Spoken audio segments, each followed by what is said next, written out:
Hello guys, Zennosh here and welcome to Pokémon UNITE, and today the topic of discussion is which particular Pokémon are you supposed to select from the Pokémon UNITE license that you are going to be getting right away after clearing the tutorial of this game. There are a total of 5 Pokémons right over here. They are going to be Eldegoss, Snorlax, Pikachu, Charizard, and finally the Talonflame. These 5 Pokémon units are really awesome, but the thing is, which particular Pokemon would really fit your playstyle? What is it that you really want? Let's review each of these Pokemon units one by one, and later on let's decide which Pokemon is gonna be the best one for you. Alright, so let's get this started. So right here guys, Irby is giving me this option to pick one out of these 5 Pokemons from this Pokemon UNITE license. So choose any one UNITE license you like. Okay, so what is it gonna be? Is it gonna be this Eldegoss? Is it gonna be the Snorlax, or is it gonna be the Pikachu, or is it gonna be the Charizard, or finally the Talonflame it is?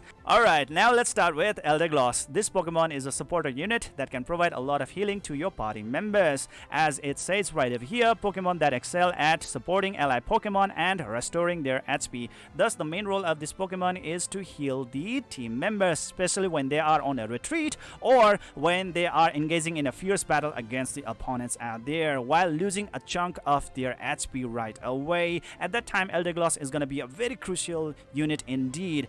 In overall picture, when you are going to take a lot of damage from the opponents, sometimes it might feel that like you are going to lose the battle, but thanks to the healing from the Eldegoss, you might be able to turn the table around, and instead of losing, you might be winning against the opponents. So that is the advantage of the Eldegoss, thanks to the healing that this Pokemon provides. And this Pokemon is a ranged unit as well, which is going to be a really great help in placement. Okay, and that is also the con of this Eldegoss. Why? Because this Pokemon is very squishy unit, meaning like if opponents really gang up on this Pokemon, there is no chance that this Pokemon is actually gonna survive. So make sure that you place this Pokemon at a very safe distance, or behind your allies, or at a strategic location where the opponents could have a very hard time to approach, and so on and on. Okay, so Eldegoss should be placed real nicely. Location, location, location. The placement is the key to the effectivity of the Eldegoss. And if you actually use this Pokemon real right,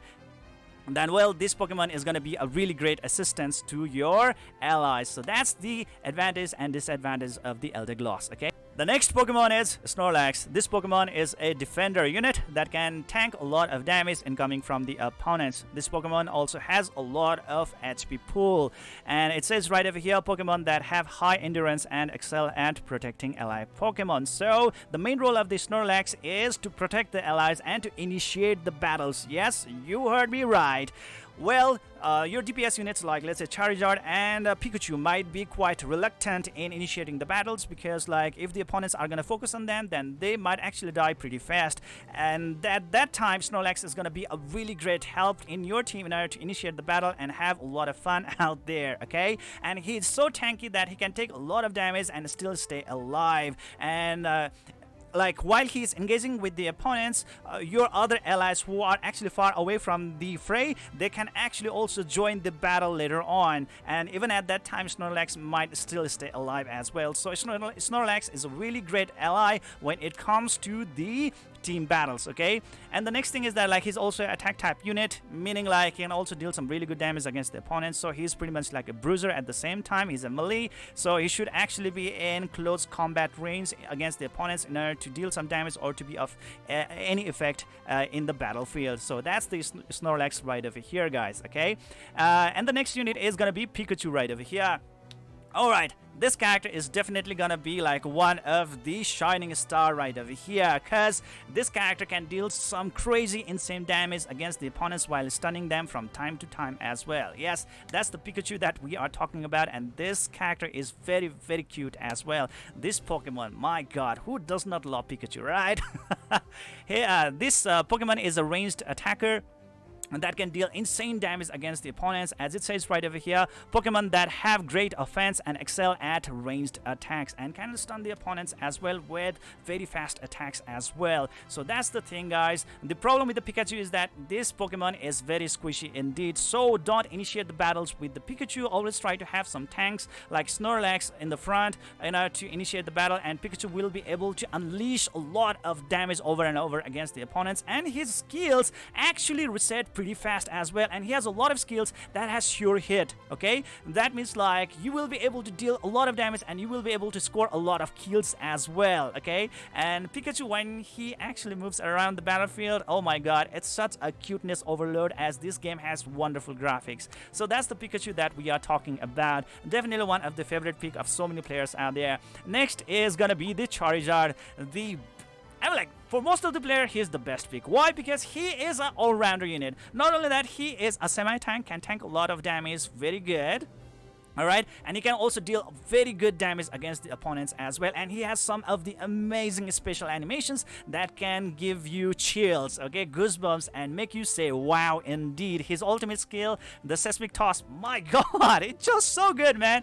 Alright, he's an attack type unit, being able to deal a lot of damage, melee as well as a ranged attacker as well. That is also the reason why you can play Charizard as a ranged attacker as well as a melee close combat character as well. So very versatile and a very adaptable unit right over here, and he's an all-rounder unit indeed, guys. Pokemon that have a great balance of offense and endurance and excel at adapting to a wide variety of situations. As it says right over there, not only that, he's gonna deal some crazy damage against the opponents, he's also gonna take a lot of damage from the opponents, while he is going to escape from the opponents flying away.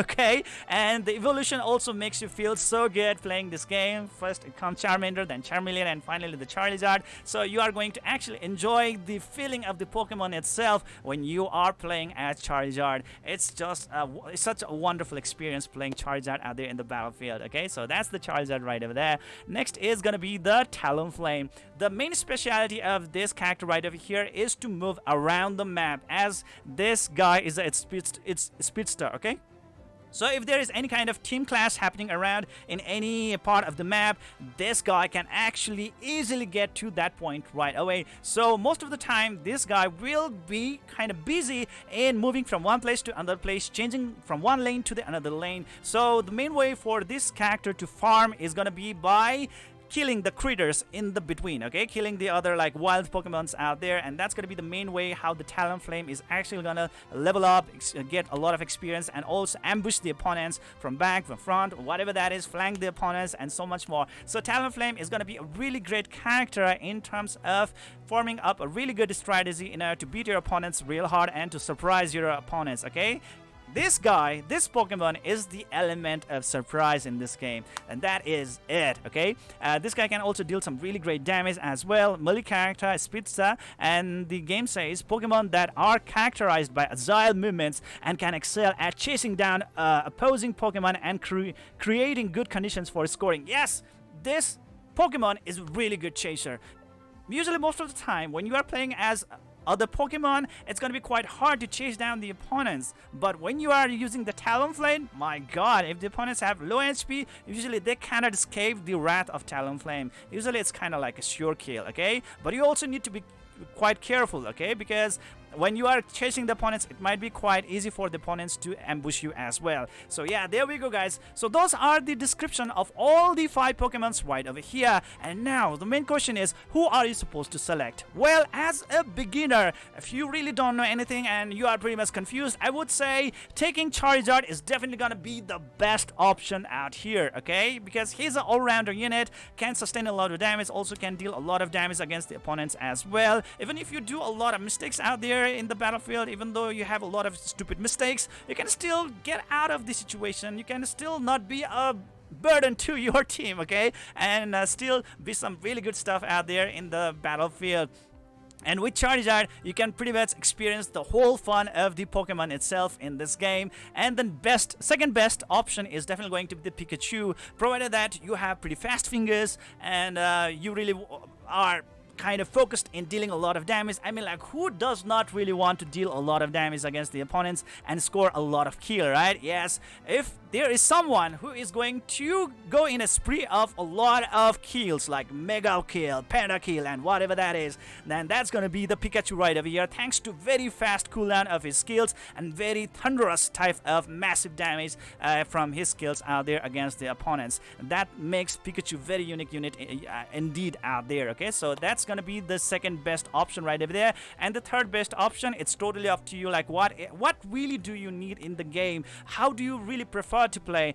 Would you prefer to play as a tank? Then go for the Snorlax. Would you want to prefer to play as a support unit? Then go as the Eldegoss. If you want to play as a DPS unit, being able to score a lot of kills and becoming the MVP of the game, then well, Pikachu is going to be a really great help. If you are really confused and you just want to have a very all-rounder type of unit that can actually get out of the messy situations, also being able to like dominate the opponents when time arrives, when time is right, then well, Charizard is going to be a great help. And finally, when it comes to the Talonflame, he's a very strategical unit. You should be really focusing on moving from one lane to the another lane while trying to ambush your opponents, and that's going to be the Talonflame out there, especially when the opponents are trying to run because of their low health. Talonflame is gonna be happy to chase them down to their death. Okay, so yeah, there we go, guys. Those are the things. The best option, Charizard. Second best, that's gonna be Pikachu, and the rest, it's totally gonna be up to you. Depends upon your gameplay style. So those are my insights. What do you guys think? Let me know in the comment section below. That's it. This is it for today. See you guys in the next video.